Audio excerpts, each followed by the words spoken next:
colleagues for hosting this.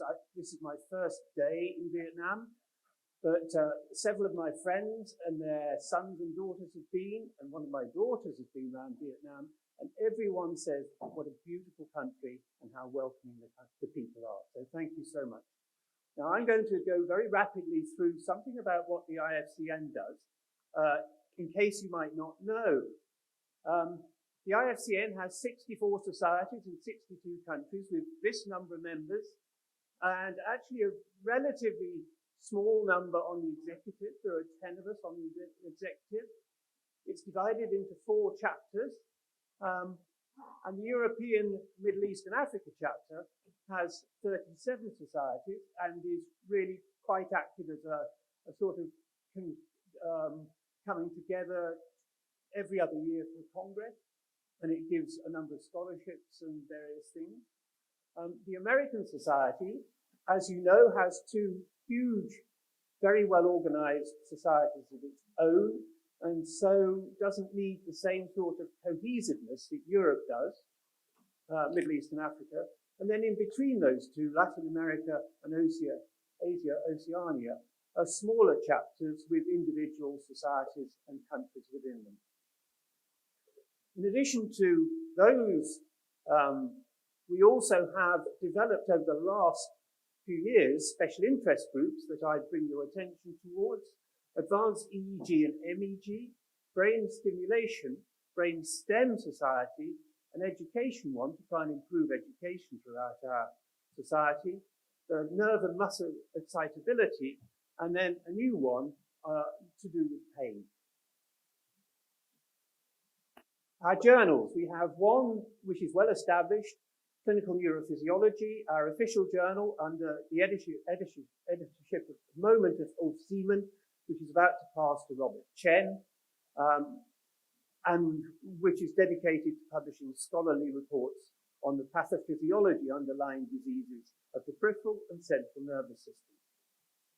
More recently, we have launched another one that Margita Seek has taken over from David Burke, Clinical Neurophysiology Practice, which focuses more on clinical cases and clinical examples rather than more academic work. And I'd commend that to you too. It's going from strength to strength. We also do master classes that you can log on to our website and then get free access to these, which are usually done on a Saturday morning and hopefully in the middle of the day European time so that they're accessible to everyone live. And then they're also on our website subsequently. And these are the last few that we've had, going from peripheral to central work and looking both at very hands-on clinical work, but more academic neurophysiology too. We have education and research, rules and election committees that I won't go into too much, but these give out fellowships each year, and I put these up not particularly for the names, although they should be honoured, but to see where we're trying to reach to give educational scholarships. So Malaysia, Chile, Romania, Greece, Philippines, India.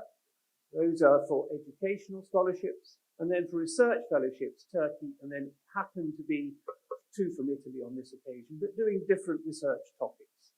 So we're trying to reach the whole world, low and middle income countries, as well as the more high income countries. And we mustn't forget the Young Neurophysiologists Network that we began at the last International Congress, where we're trying to encourage all the younger people to come together and meet and get together and start organizing themselves and basically take us over, us old people, in due course. Okay, that's that. Now, you'll have heard that my academic empirical interest is in severe sensory loss, and I'm going to very rapidly go over some work in this area to invite you to look at peripheral nerve sensory function in a new way. Slow touch and fast pain. I don't need to remind an audience like this the classification of fiber types in sensory peripheral nerve, but you'll remember muscle spindles and Golgi tendon organs go through the largest myelinated fibers and conduct the most rapidly, followed by cutaneous mechanoreceptors that underpin light touch. Then we have the A delta and C fibers that are slower, either myelinated or unmyelinated, and underpin the perceptions of temperature and pain. And look, please note, fast pain is given there under A delta, which is the classical way of looking at it. I'm going to look at a particular man, well, a man and a woman, the man who I've studied now for over 35 years, who when he was 19 had a gastric illness that gave him an acute sensory neuropathy syndrome. I remind you that was an autoimmune reaction that basically wiped out all his large myelinated sensory nerve afferents from below C3, around this level and over the back of his head. As a result of this, he no longer has large myelinated sensory nerve fibers. He has no perception of pain, of touch or proprioception, movement or position sense. He continues to have normal pain and temperature sensation to clinical testing. Now, I've studied him empirically, but you'll have heard I also write some books about what it's like to live with experiences. And I happen to have written one about Ian, who renounced his anonymity some time ago, I hasten to say, voluntarily. One in 1991 about how he coped with a condition where the movement brain had no ability to control movement whatsoever because he had no proprioception there. The only way to understand what movement and position sense does to us is to look at those in whom it's gone. And in him, he could no longer control any movement at all. And his mother had to look after all aspects of his care daily. Until he went to a rehabilitation hospital. And then over 17 months, he was an inpatient in this hospital. 17 months. Learning that if he looked at the part he wanted to move and thought about moving it, he was able to control movement. And so he learned to feed himself over months and to clothe himself over months. And after about a year, he learned to stand. And a couple of months later, he was able to walk. And then, after 17 months, he drove out of the hospital. And the first book is a story about that rehabilitation, because people with severe sensory loss initially are completely incapable of moving. We are not aware of the unconscious acts that we need. You're sitting there without thinking how you sit. Ian has to think how he sits, or he will fall off the chair. So after that, he needed a job, and he got a job as a civil servant. And then he got fed up with the civil service and developed his own disability access audit company. He has to think about all aspects of movement. So if he came into a building like this, he would be able to think the best way round it for people with various locomotor difficulties and also visual and hearing problems as well. He made his living organising that for banks and cinemas and rail companies all over Britain. And then he retired, but his retirement thing on the tractor is to look after rare turkeys. Not to grow them to kill, but to grow them on for other people who look after rare turkeys. And if you talk to him, he has provided eggs no less than to our present King of England. He's that well connected. And so we revisited his rehabilitation and how we did all the neuroscience in another book that was published in 2016. And on YouTube, if you really want to, you can look at a documentary about him, the man who lost his body. Now, onwards, the first thing I did when I met Ian was doubt that he had what he said he had, because I'd never seen it before, and the syndrome hadn't really been described yet. And we did nerve conduction studies. He had normal motor conduction, normal EMG, no sensory potentials, and no compound action potential, say from stimulating the ulnar nerve, recording from the elbow, because most of the CAP is actually sensitive. And then I did electrical evoked potentials and found an A delta potential. And in order to get an A delta potential, you have to turn it up to a level which is painful. So I did it first on myself, and he was happy to do it. The threshold for doing this is really very high. And subsequently, that was doing EEG SEPs. We went to Helsinki with Rita Harry's lab to look at MEG SEPs, which allow you to look at source localization. And you can see there the result of A delta evoked potentials with conduction velocities of around 9 to 16 meters per second, and nothing earlier, no large myelinated nerve fibers. So now moving to slow touch and fast pain, one of the privileges and joys of working in this field for a number of years is the collaborators, and one of my main ones has been Håkan Olausson, who's now in Linköping in Sweden, who has spent his life looking at the small fibers, mainly small fibers in peripheral nerve function. One of the first things he did, GL is a similar patient, participant to IW from Canada, and unfortunately she died a couple of years ago. Just with a simple paintbrush, just stroke over the skin, light touch. Now, these patients don't have light touch. So if you ask them, can you feel anything? The answer is no. But then you say, you have to say whether you feel something or not, yes or no, a forced choice, alternative two choices. And then Jeanette, on the glabrous skin of the hand, doesn't feel anything. She's still at chance. But when on the back of the hand, hairy skin, non-glabrous skin, which is different, which has these CT, low threshold CT mechanoreceptors, although she wasn't sure she felt anything in terms of touch, if you say, do you feel something? She says, yes. And that yes is a vague, pleasant feeling. So there's a slight dissociation between pleasantness and touch itself in the absence of large myelinated nerve fibers, without any tickle. We did it with Ian too, with a somewhat similar result, although he's not quite so astute at picking up these sensations, which are right on the borders of what can be perceived. And when you ask him which leg or arm it's on, he frequently gets it wrong. These CT afferents that are just at the level of perception are not for localization, they're for telling the nervous system how to interpret a certain response. So Ian got many of these wrong, although that may be because he was right on the threshold of his perception. Whereas GL, who for some reason was finding these experiments somewhat easier, still made errors, but far fewer. So CT, low threshold mechanoreceptors, don't tell you where, they tell you something about what sort of a stimulus it is. And then the obvious thing is what happens in the scanner to see where these CT-mediated perceptions reside in the brain. And in you and I, if you stroke the back of the hand, the activation are in both S1 particularly, S2, and the insular cortex. The insular cortex, I remind you, is an area of various elaborations of hunger, air hunger, pleasantness of touch, pain, affective dimensional experiences.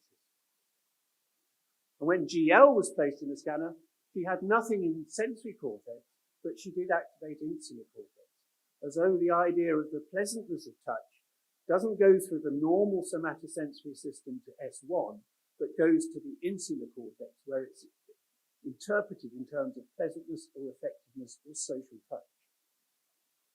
And the same happened with Ian, slightly less, but Ian is intensely claustrophobic, which is why we haven't done many imaging experiments on him. And he stands and walks, and that gives him backache. He's my height or more, and he's very cumbersome walking. And so he had backache when he did this experiment, lying in a scanner, and he also hated being in the scanner, and yet there was still something activating insular cortex, which suggests it's quite a secure system. You can't, if you stroke the cortex, the skin in you and I, you get a huge A beta input, which drowns out any of the CT, the light touch perception, receptors.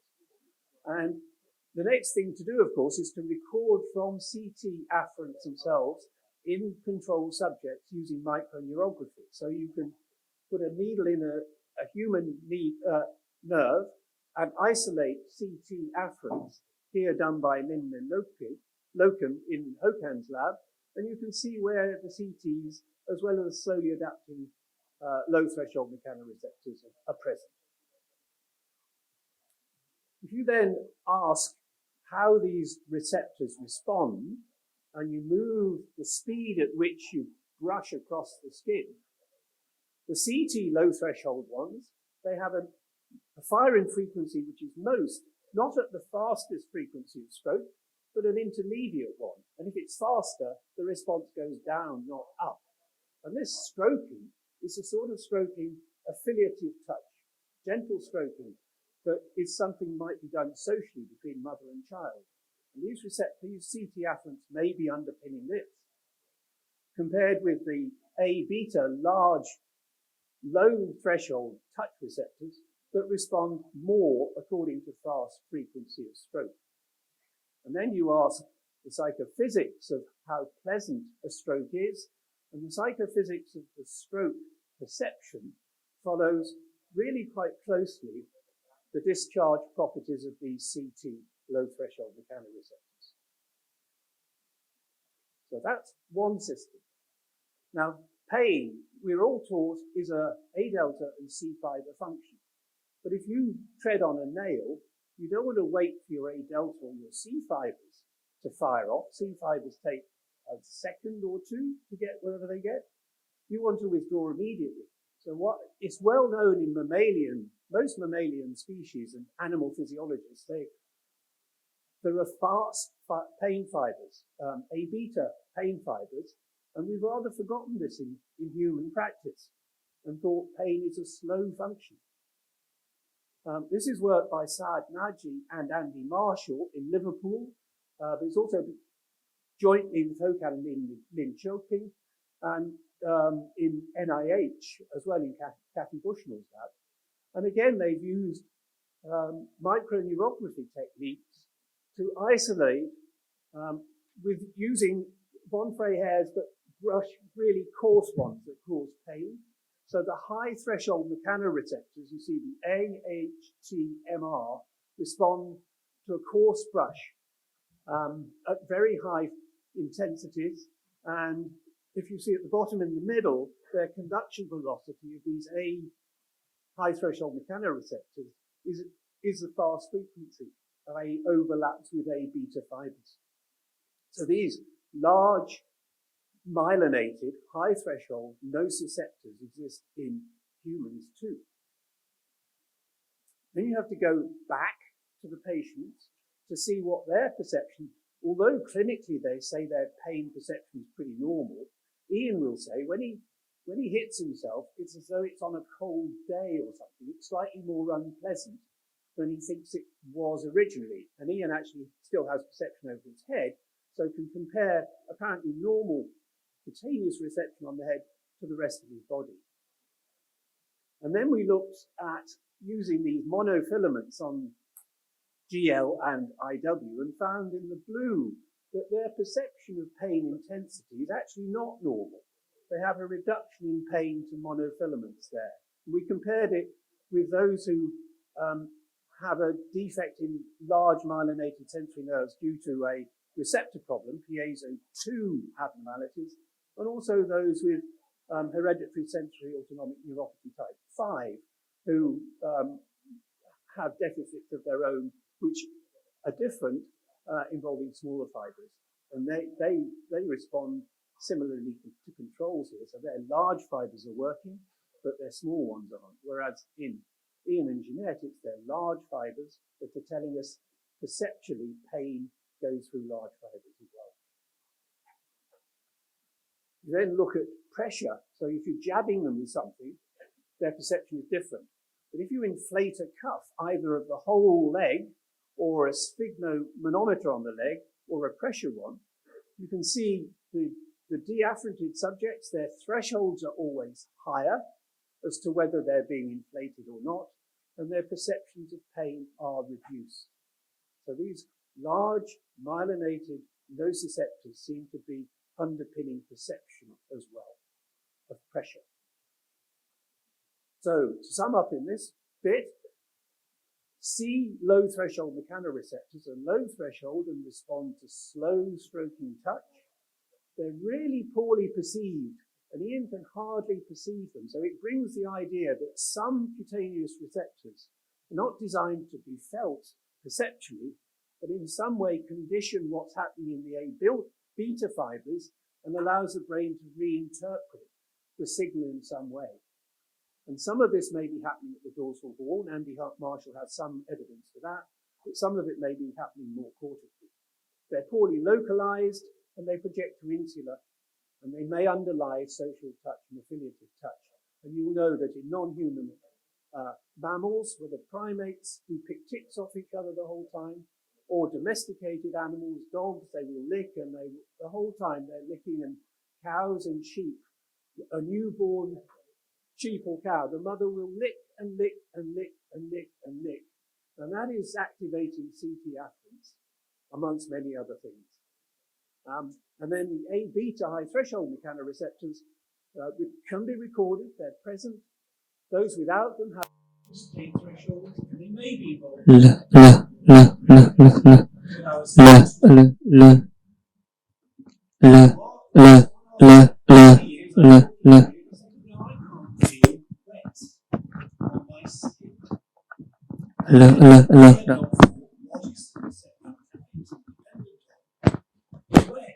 Seems to be dependent on both large A-beta function, maybe small function too, some evidence